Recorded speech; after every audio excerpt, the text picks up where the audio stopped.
Un élan de solidarité se dessine entre l'Algérie et la Palestine. Un convoi d'aide humanitaire apportant les produits de première nécessité a pu distribuer dans la bande de Gaza ces denrées à plus de 1000 familles razaouis asphyxiées par l'embargo israélien. Un protocole de livraison a été signé aujourd'hui entre la SPA AMS Mercedes-Benz et ses différents clients, notamment la direction centrale du matériel du ministère de la Défense nationale, l'entreprise de transport urbain et suburbain d'Alger qui a réceptionné 100 nouveaux bus urbains de type Connecto, la Société nationale de commercialisation et de distribution des produits pétroliers Naftal, les établissements de gestion de services aéroportuaires ainsi que plusieurs autres sociétés privées spécialisées notamment dans le transport des marchandises.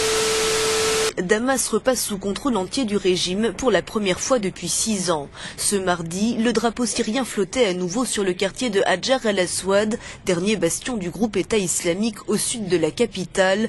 Une opération présentée comme une libération des poches djihadistes et rebelles par l'armée syrienne. La Corée du Nord a invité une délégation de journalistes étrangers à venir assister au démantèlement de son site d'essai nucléaire de Punggye-ri. Le site se trouve sous une montagne de granit à 2000 mètres d'altitude et à proximité de la frontière avec la Chine. Le démantèlement du site de Punggye-ri sera peut-être l'occasion d'en savoir plus sur les intentions de Kim Jong-un. La police indienne a ouvert le feu contre des manifestants qui demandaient la fermeture d'une cuivrerie par crainte de pollution. 12 personnes ont été tuées parmi les milliers de personnes rassemblées dans l'état du Tamil Nadu. Pendant 3 mois, ils ont manifesté contre l'une des plus grandes usines de cuivre d'Inde en accusant d'être une source majeure de pollution.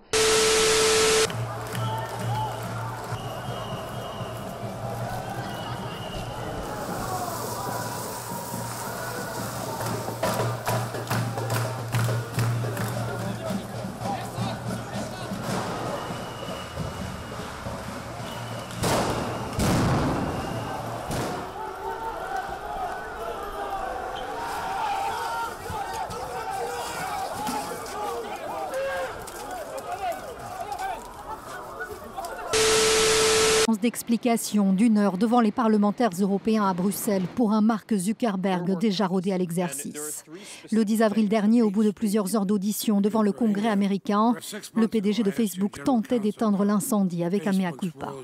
Nous n'avons pas fait assez pour empêcher ces outils d'être utilisés de façon mal intentionnée. Nous n'avons pas pris une mesure assez large de nos responsabilités et c'était une grosse erreur. C'était mon erreur et je suis désolé.